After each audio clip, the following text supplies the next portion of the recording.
Muy buenas tardes. Estamos el día de hoy en una sesión de historia del cristianismo y hoy traemos un tema un tanto diferente porque vamos a hablar con Ashar Goraya. Él es un imán del Islam Ahmadí. Él está en la ciudad de Mérida, Yucatán, donde tiene su labor. Y bueno, nosotros ya tuvimos una colaboración con su proyecto, que es The Review of Religions en español. Y ahora él nos está haciendo favor de tener una participación con nosotros. Hola, Shar, ¿cómo estás? Todo bien, muchas gracias por tenerme aquí con ustedes hoy. Perfecto. El tema que quiero plantear con Ashar el día de hoy es qué es lo que cree el Islam sobre la vida después de la muerte. Pero no es una pregunta tan sencilla, porque primero tenemos que entender un poquito qué es el Islam, quiénes son los musulmanes y qué es lo que creen. Entonces, no sé si a grandes rasgos, Ashar, nos pudieras explicar qué es el Islam. Pues el Islam es una religión, no es una cultura. A veces hay muchos que piensan que todos los árabes son musulmanes o islamistas o algo así. No es así. Ser árabe y ser musulmán son dos diferentes cosas, son dos cosas distintas. Como mencioné, nosotros creemos que el Islam es una religión. Creemos en un Dios. Su nombre personal en el Islam es Allah. Y a veces se conoce entre los cristianos como Jehová o Elohim. Sin embargo, nosotros creemos que este mismo Dios del universo, el único Dios del universo, reveló su palabra al profeta Muhammad, la paz y las bendiciones de Allah sean sobre él. Después de Jesús, a través del arcángel Gabriel, y que esta revelación era la revelación de la religión del Islam. El libro sagrado del Islam se conoce como el Sagrado Corán. Nosotros creemos que es el libro del Sagrado Corán es un libro revelado, es la palabra pura de Dios, no son las palabras del profeta Muhammad sallallahu alaihi wasallam. Y que el Corán contiene todas las enseñanzas, toda la filosofía, todos los mandamientos que la religión del Islam estipula para sus creyentes.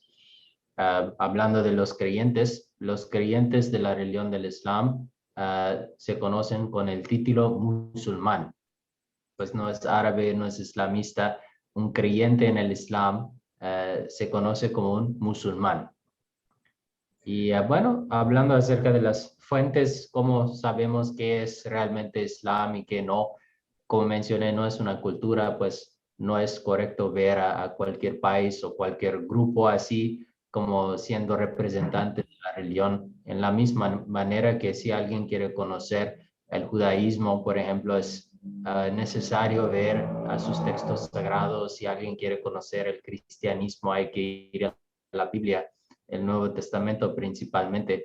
En la misma manera, para conocer el Islam, tenemos que ver tres cosas principalmente. Uno es el Sagrado Corán.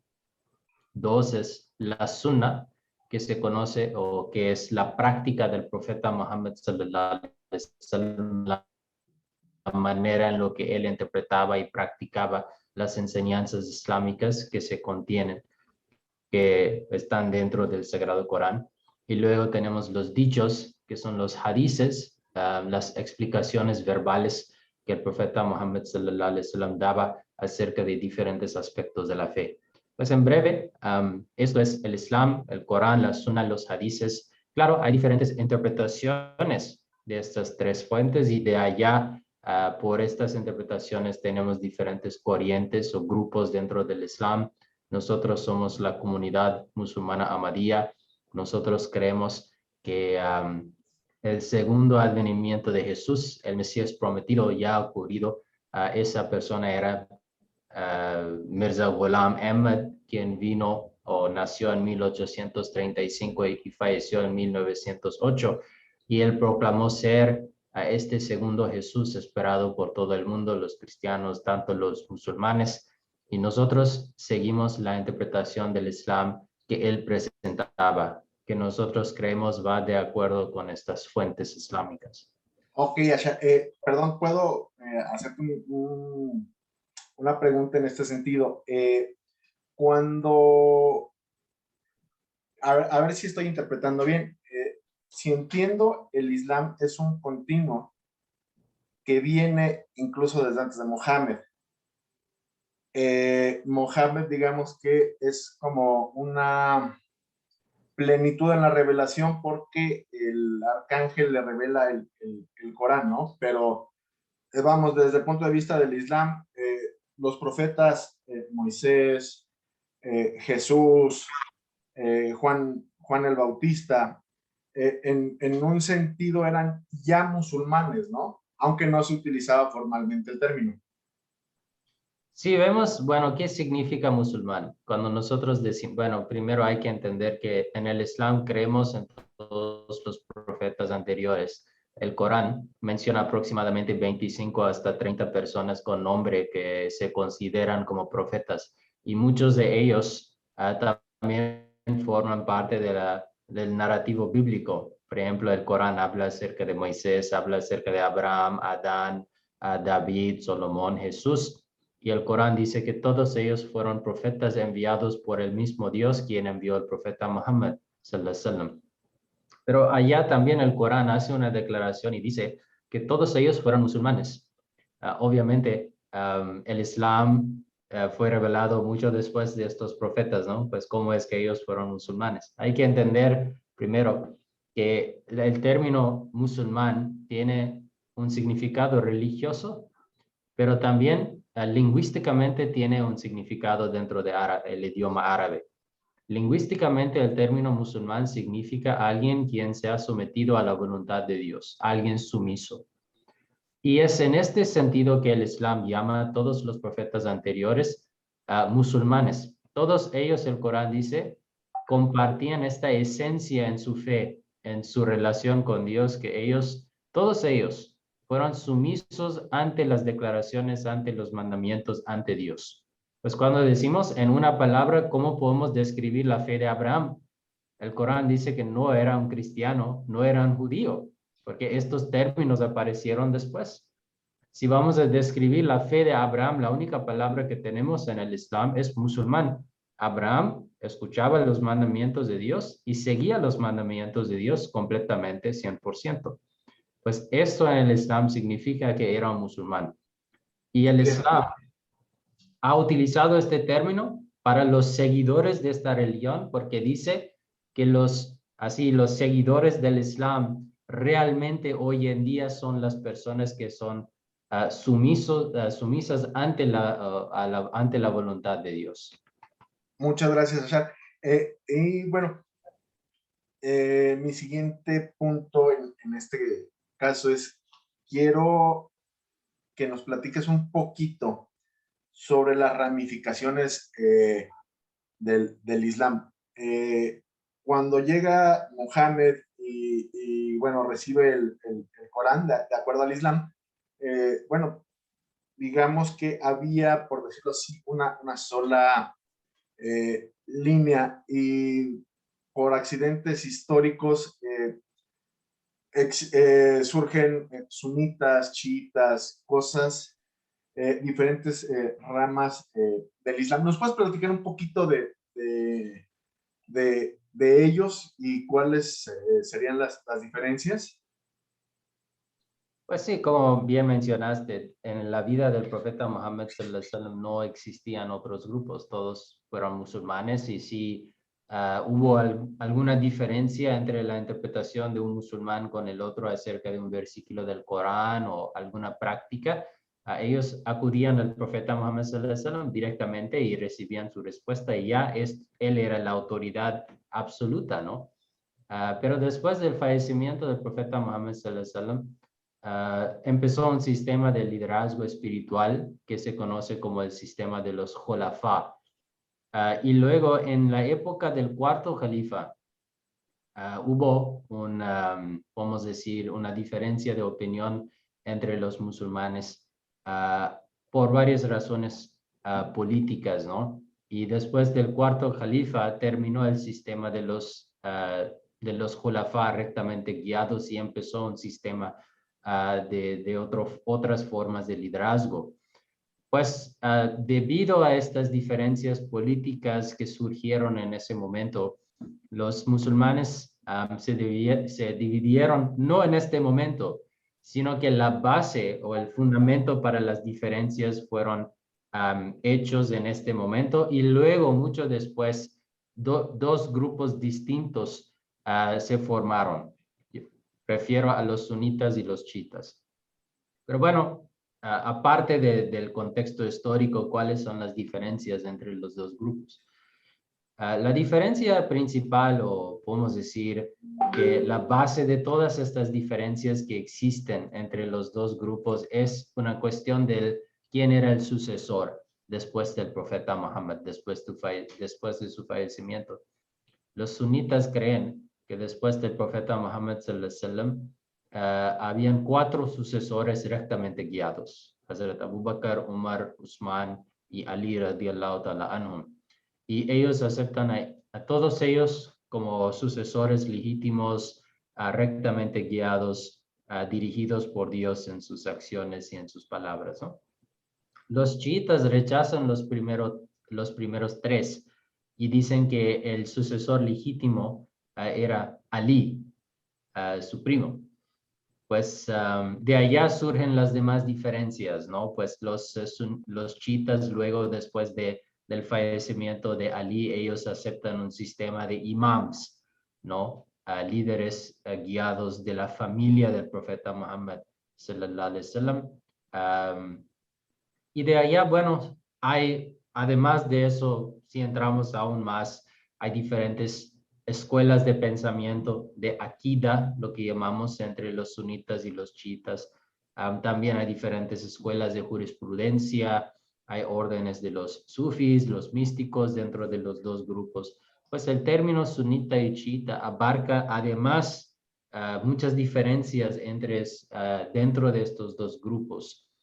Y como mencioné, para nosotros la comunidad musulmana Ahmadía somos el tercer grupo más grande en el mundo islámico. La diferencia principal entre nosotros y los sunitas y los chiitas no es una cuestión de quién era el sucesor después del profeta Muhammad sallallahu alaihi wasallam, aunque nosotros consideramos los 4 sucesores como todos ellos como legítimos.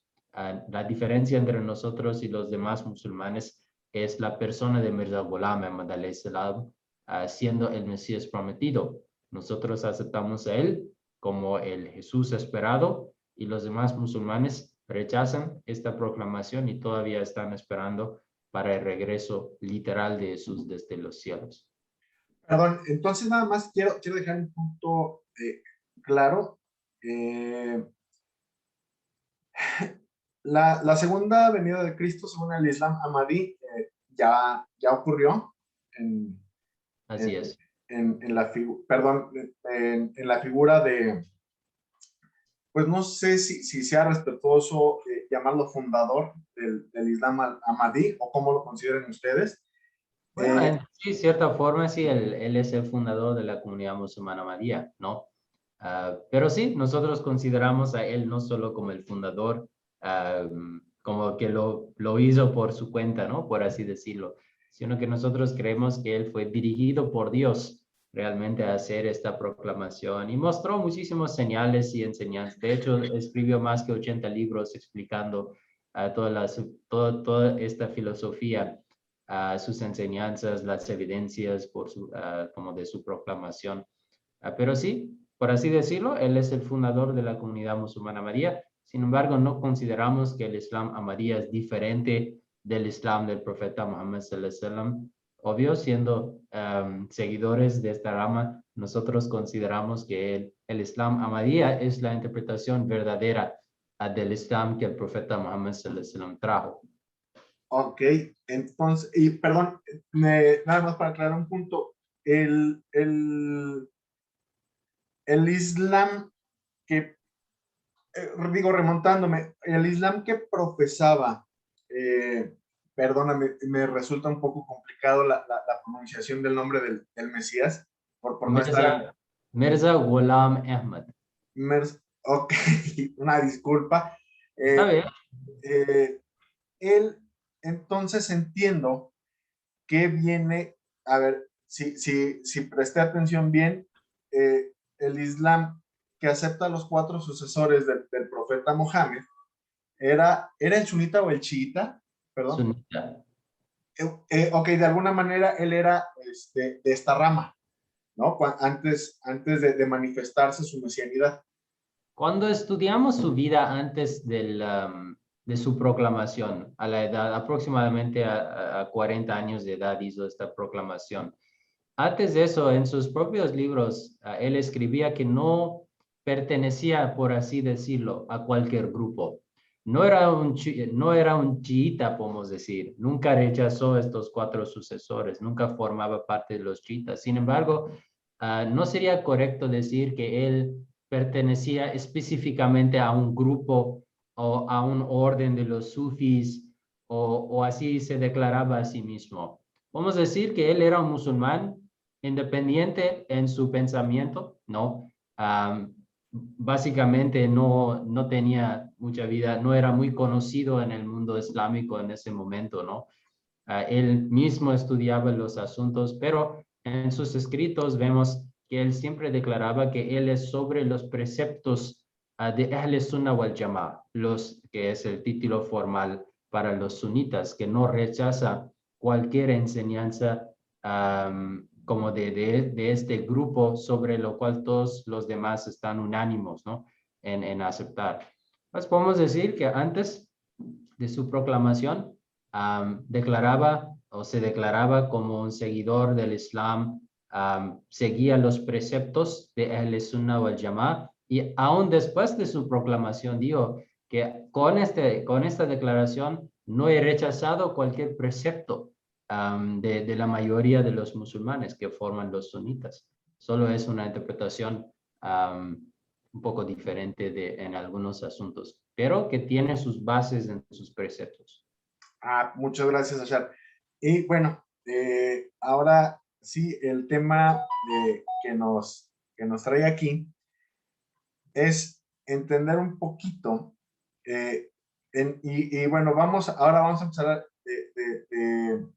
con el Islam Ahmadí, y me gustaría preguntarte, bueno, los judíos, en cuanto a la vida después de la muerte, creen en el Olam Haba, en el mundo venidero. Los cristianos creen en un cielo, en un infierno.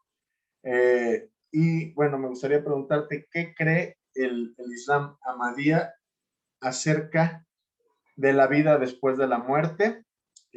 Si existe algo similar al cielo o al infierno, quién se va al cielo, quién se va al infierno, si son las preguntas adecuadas. No sé si nos pudieras profundizar un poquito en este tema.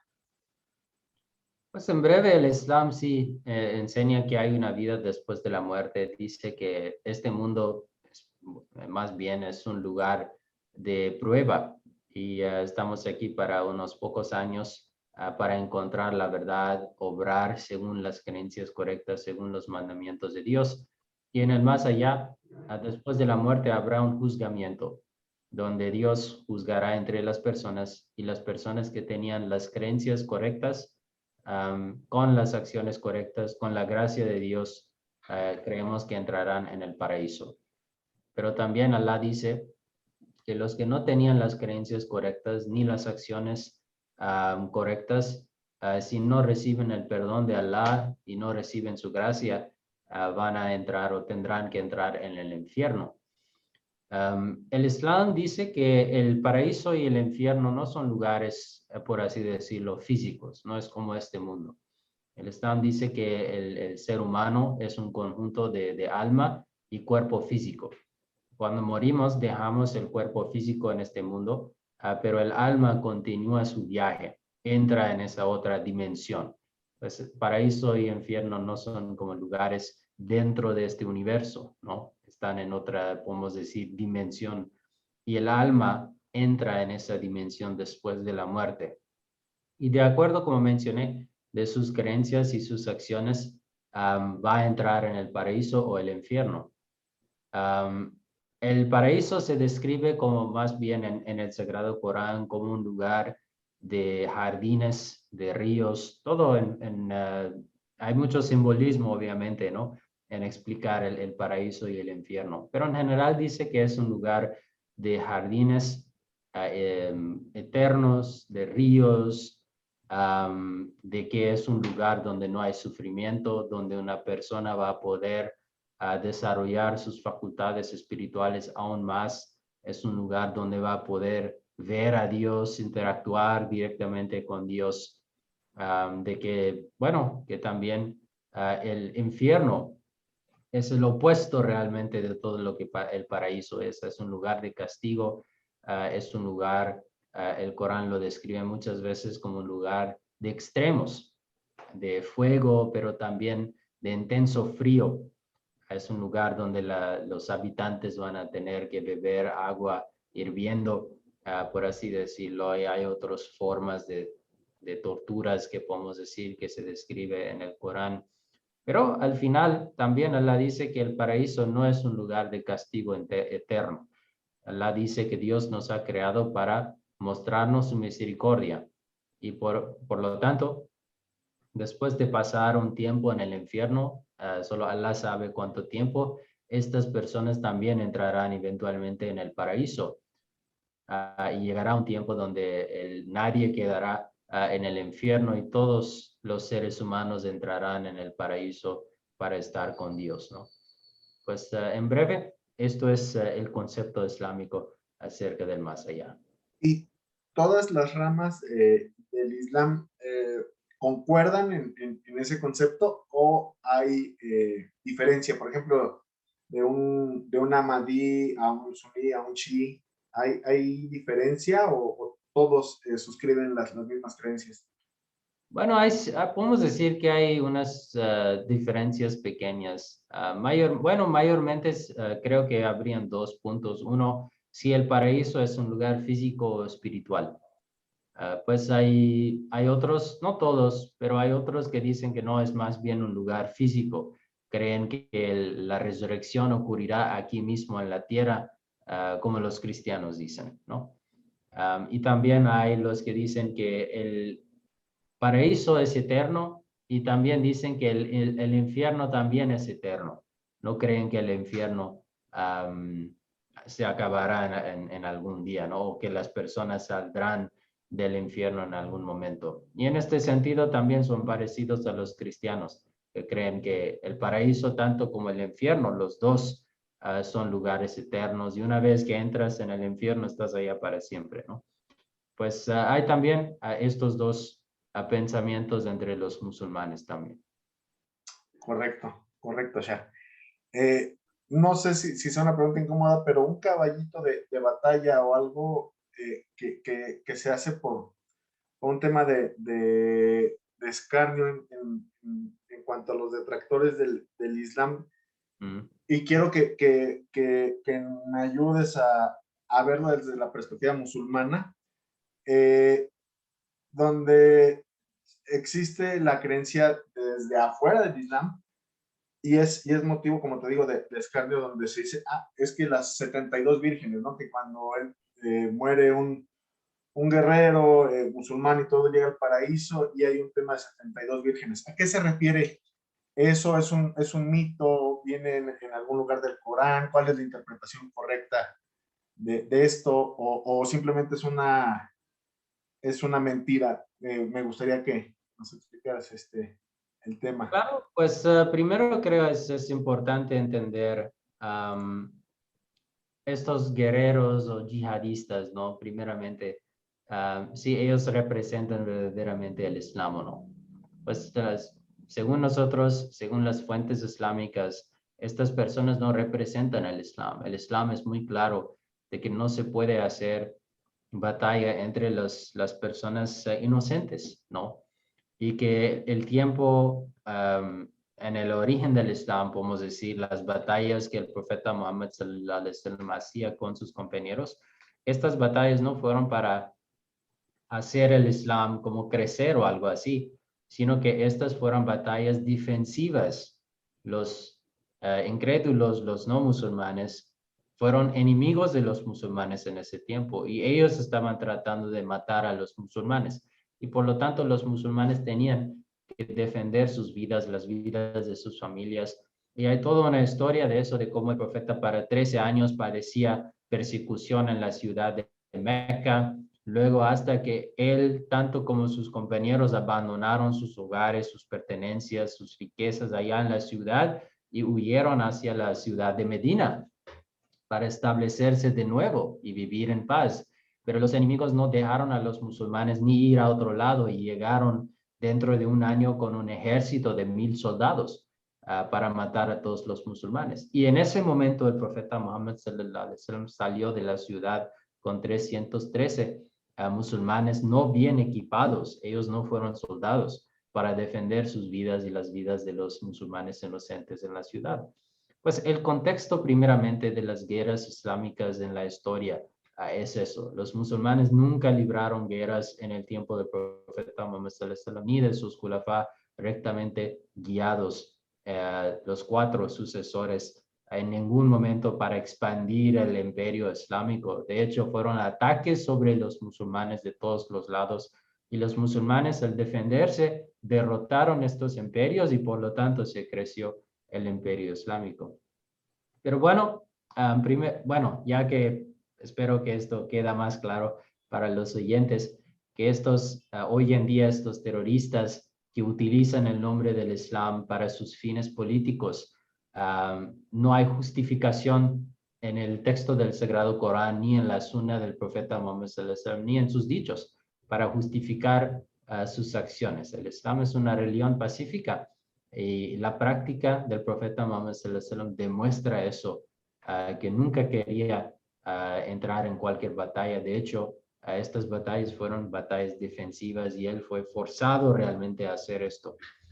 Pero llegando al tema, que bueno, a veces hay personas, lo escuchamos en los medios, que estos terroristas a veces hablan, o más bien por parte de los que atacan el Islam, dicen que mira, los musulmanes son prometidos a tantas vírgenes en el cielo y por lo tanto hay estos terroristas o estas personas que están matando otras personas, ¿no?, en el nombre del Islam. Pues primeramente este concepto, ¿qué invoca en la mente? Invoca en la mente que los musulmanes son lujuriosos, ¿no? Y quieren muchas mujeres en la vida y por lo tanto están luchando realmente para tener eso en el más allá porque no pueden tenerlo aquí en el mundo. Pues primeramente hay que acabar con esa idea. Los musulmanes somos celibatos antes del matrimonio. Pues primeramente el Islam nos enseña, más allá hoy en día de cualquier otra religión, tal vez los judíos todavía lo practican, los judíos practicantes y tal vez unas ramas de los cristianos, pero en el Islam fornicación y adulterio son prohibidos y por lo tanto los musulmanes ni participan en el noviazgo. El matrimonio en el Islam es un matrimonio arreglado. También, aparte de eso, los musulmanes son instruidos a bajar la mirada, a guardar sus partes privadas, a no dedicar energía o no empezar a pensar acerca acerca de la sexualidad. El Islam tiene reglas estrictas acerca de eso. Dice que una persona que se dedica realmente a pensar siempre acerca de eso no va a poder lograr la piedad.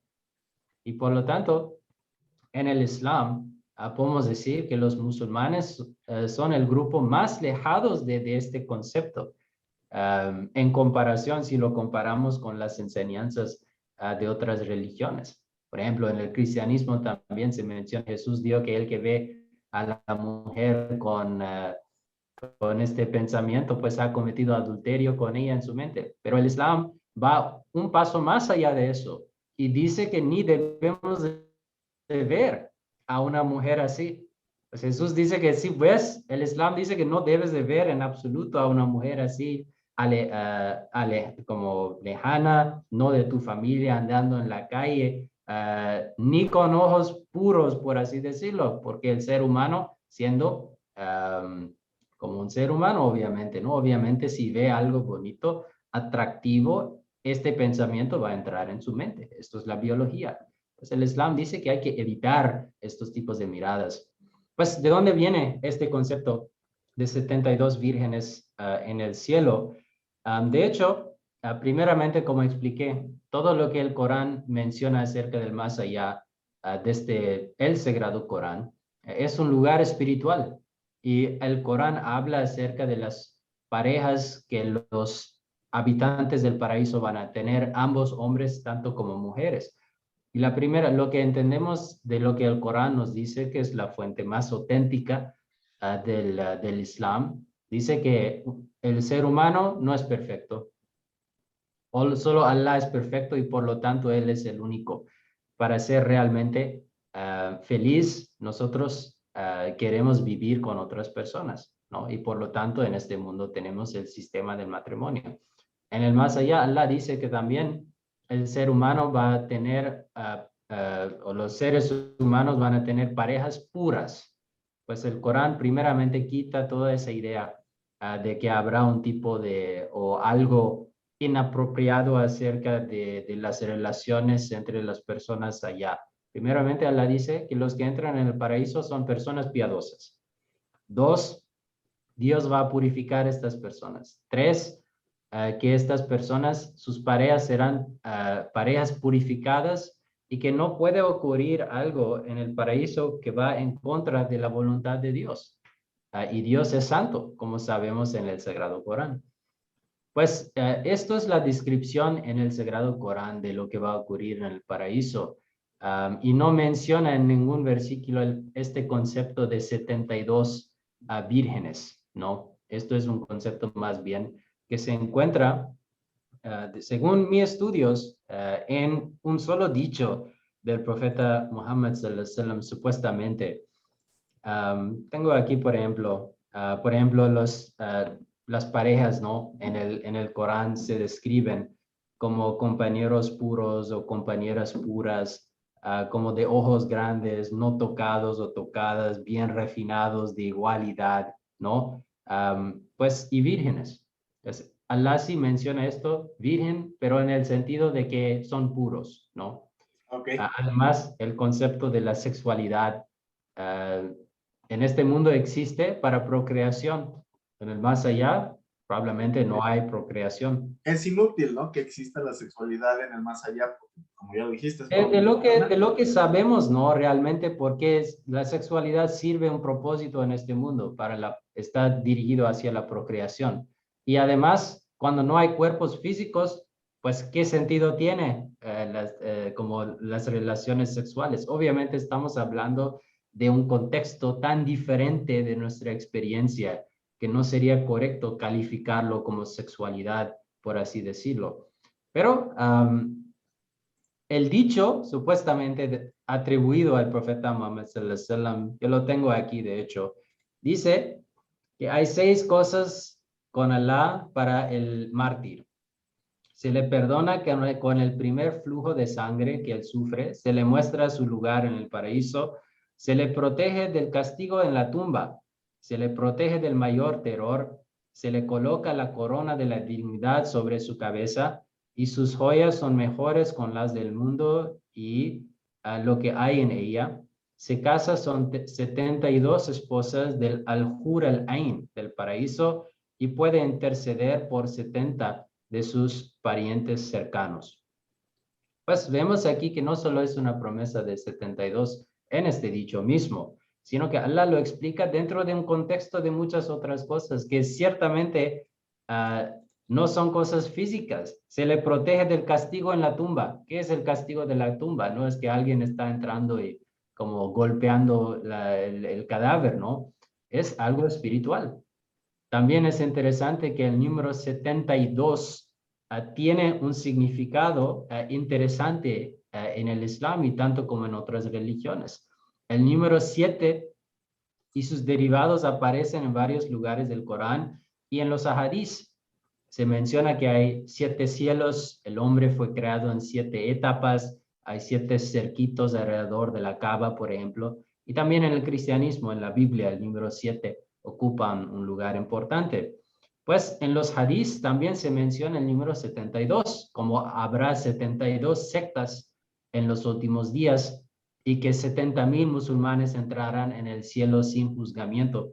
Pues en el Islam, más que esa cifra de 7, 70, 72, 700, 7,000, 70,000, ¿no? El sentido es de integridad o algo completo. No es específicamente el número, ¿no? Y Sí, también es el simbolismo del número 7, ¿no? Que el significa simbolismo, integración, eternidad. como, como nosotros tenemos el número 10 en el español. Cuando decimos que tengo un 10 o recibe un 10, no estamos diciendo que realmente el número 10, estamos diciendo que es algo completo, perfecto. Pues en la misma manera donde Allah dice que van a recibir 72 vírgenes, no es específicamente 72. En el idioma árabe, esto significa que van a tener el número de parejas o una pareja completa o el número de parejas que completarían a una persona o personas. Pues todo lo que él ha mencionado dentro de este contexto es algo puro, es algo más allá de la lujuria. Y obviamente cuando hablamos en el contexto de estos terroristas, obviamente ninguna de estas cosas es para ellos, porque el Corán dice, cualquier persona que matara a un inocente es como si hubiera matado a toda la humanidad. Pues el Islam protege las vidas inocentes y estamos completamente en contra de los actos de los terroristas. Y Ashar, estos dichos no pueden justificar sus acciones en absoluto. una pregunta, ya para ir empezando a cerrar el tema, me gustaría hacer este planteamiento. En el Islam Ahmadí, siendo muy específico, en el Islam Ahmadí, una persona, bueno, comentaste en un principio que tiene acceso al cielo por su fe y sus acciones, ¿no? Y que el infierno no es eterno. ¿Estoy en lo correcto? Sí, Ok, bueno, mi planteamiento sería entonces en el siguiente tenor. Una persona que tiene buenas obras, pero no es musulmana, puede acceder al paraíso desde la perspectiva del Islam. en breve sí. Solo Allah es como Allah dice, Él es el dueño del día del juicio. Al final solo Allah va a juzgar las personas según sus creencias y según sus actos. Y en los dichos encontramos varios acontecimientos donde el profeta mencionó que personas fueron perdonadas por algunas acciones que ellos hicieron durante sus vidas. Y esto demuestra lo que es la misericordia de Allah. Y también no es cierto que todos los musulmanes van a entrar en el paraíso, porque hay muchos que no, supuestamente hay muchos que no cumplen con los requisitos del Islam, solo son musulmanes en nombre, ¿no? Y supongo que es igual en todas las demás religiones, no todos son tan sinceros como otros. Sin embargo, cuando leemos el Sagrado Corán encontramos que Allah ha declarado que la religión verdadera hoy en día en el mundo es el Islam. Es algo verdaderamente revelado por Dios.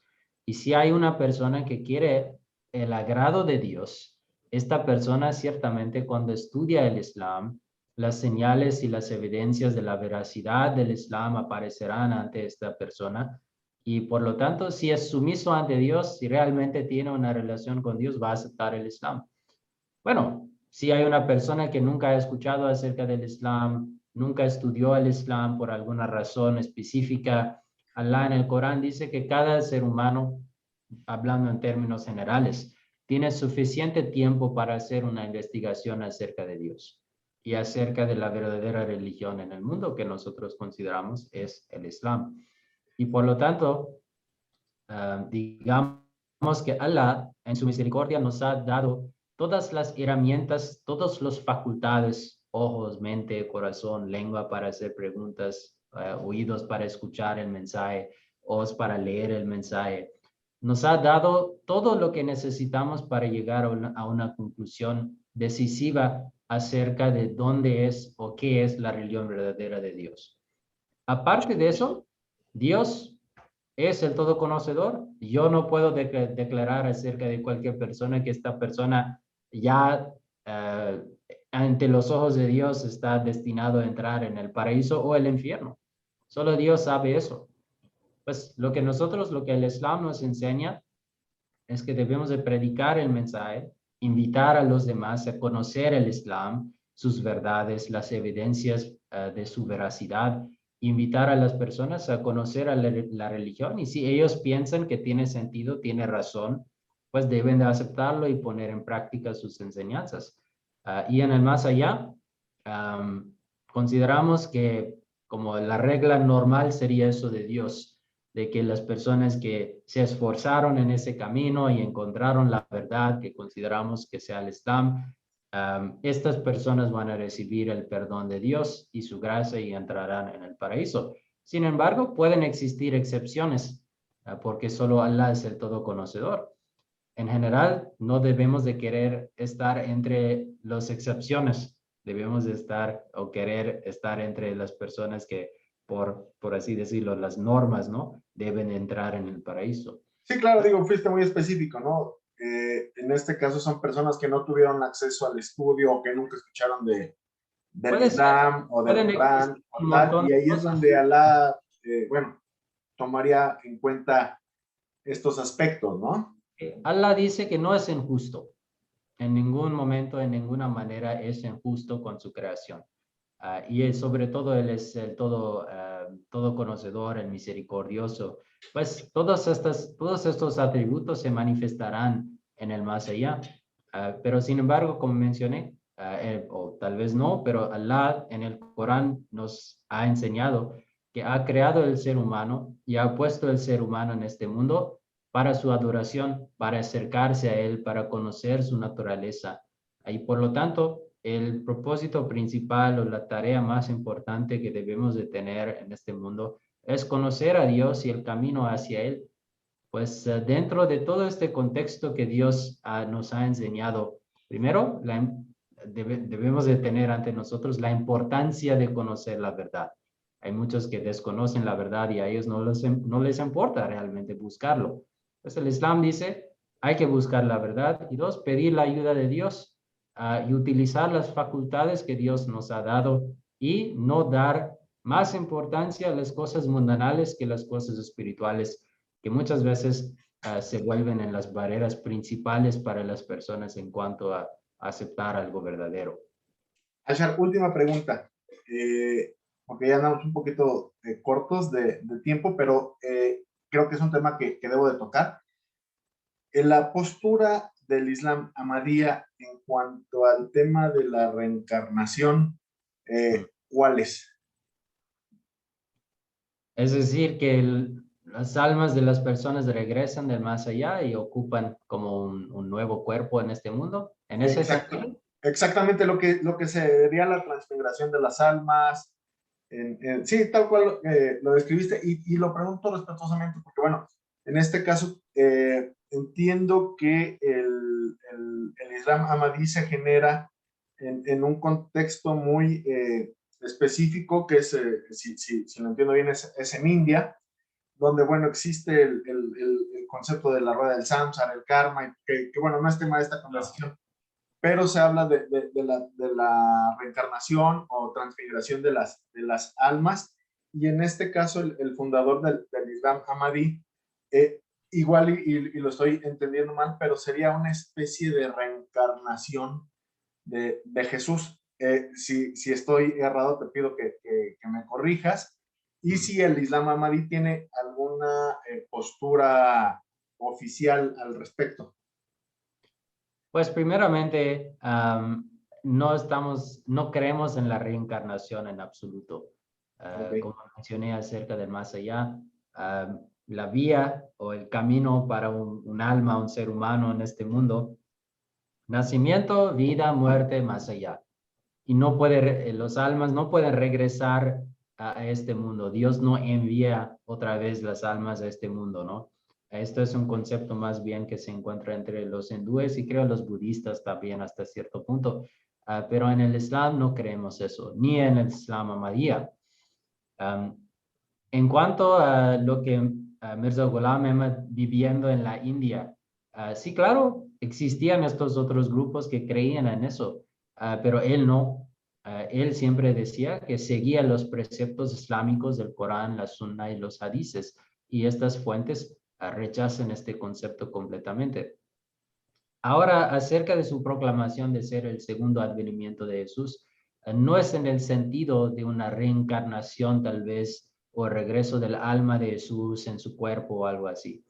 Lo que él dijo es que según las fuentes islámicas y las fuentes bíblicas y otras fuentes, Jesús, hijo de María, quien apareció 600 años antes del profeta Muhammad sallallahu alaihi wasallam, falleció, ya fallecido, y su cuerpo se encuentra en Cachemira, dentro de una tumba ya, y su alma fue llevado al cielo como las almas de todos los demás profetas, y que no puede regresar físicamente a la tierra. Esto está Perdón, prohibido. Asher, una pregunta.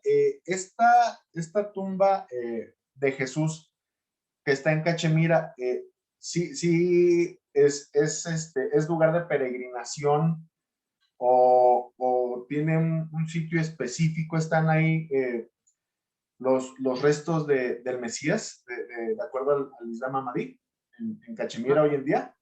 no es un lugar de peregrinación. eh, los musulmanes no hacen su peregrinación allá. Tenemos un peregrinaje en el Islam que se llama el Hajj. Y esto se hace en la Meca. Sin embargo, nosotros creemos que sus restos están allá y que Jesús, después de su crucifixión, sobrevivió a la crucifixión y hizo un viaje de Jerusalén y estas áreas a Tibet, a Afganistán, llevando su mensaje a los tribus de los judíos que habitaban estos lugares y eventualmente falleció en Cachemira.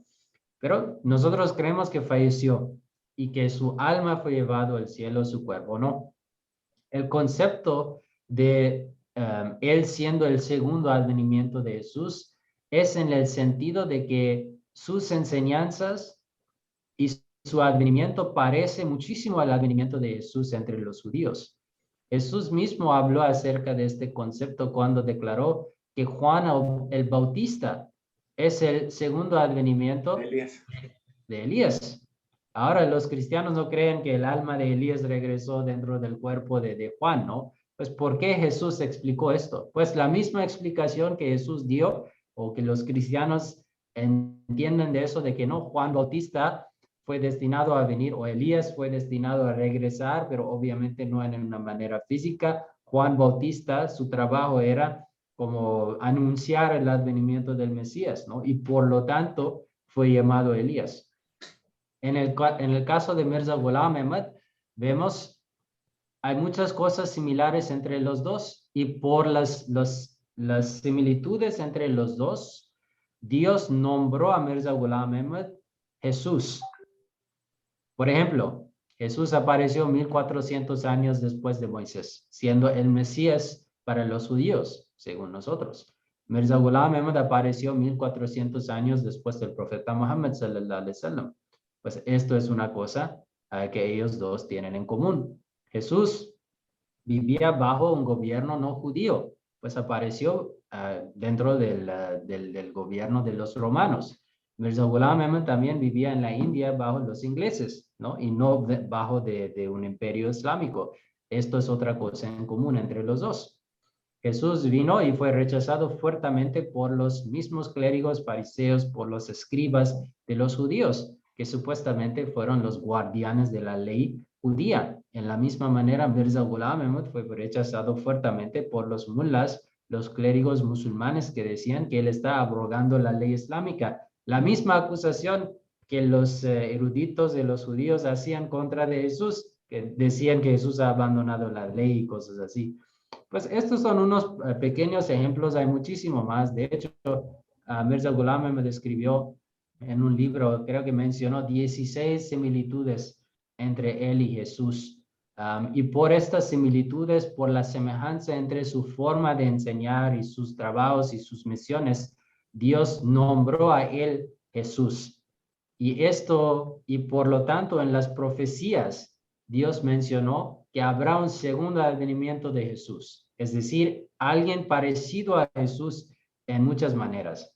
Y claro, esto es bien entendido cuando utilizamos el nombre o el título para describir a otra persona que no sea literalmente esa persona. Estamos haciendo referencia y llamando atención hacia el hecho de que estas dos personas son parecidas en algunos sentidos.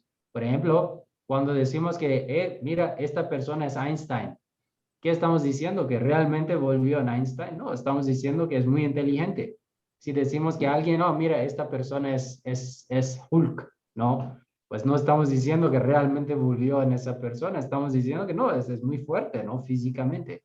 Pues en este sentido también, en la palabra de Dios, cuando Dios habla acerca del segundo advenimiento de alguien, no es literal, siempre es en este sentido metafórico por algunas cualidades que las dos personas comparten entre ellos.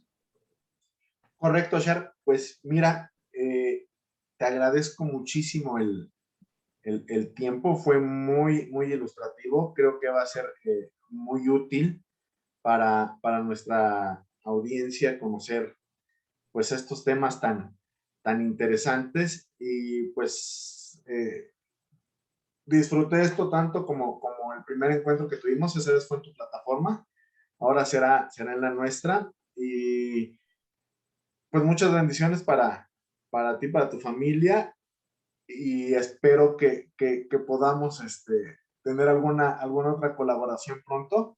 De momento, bueno, pues se nos ha terminado el tiempo, pero siempre un abrazo muy fuerte y no sé si tengas algunas palabras de cierre. Pues no, muchas gracias por, como mencioné en el principio, por tenerme aquí hoy. Era una charla muy amable. Gracias por darme el tiempo de explicar un poco acerca de las enseñanzas islámicas. Y al final, bueno, nosotros creemos en paz para todas las personas. El lema de la comunidad musulmana Ahmadía es amor para todos, odio para nadie. Y por lo tanto, queremos lo mejor para todas las personas en el mundo. Invitamos a las personas a conocer el Islam y mejorar sus vidas a través de las enseñanzas islámicas. Y por supuesto, si hay alguna duda o pregunta acerca de las enseñanzas islámicas, siempre estamos preparados para ayudar a estas personas a conocer más a fondo esta religión. Pues muchas gracias, audiencia de Historia del Cristianismo. Agradecemos su tiempo y nos vemos en una siguiente emisión. Hasta luego.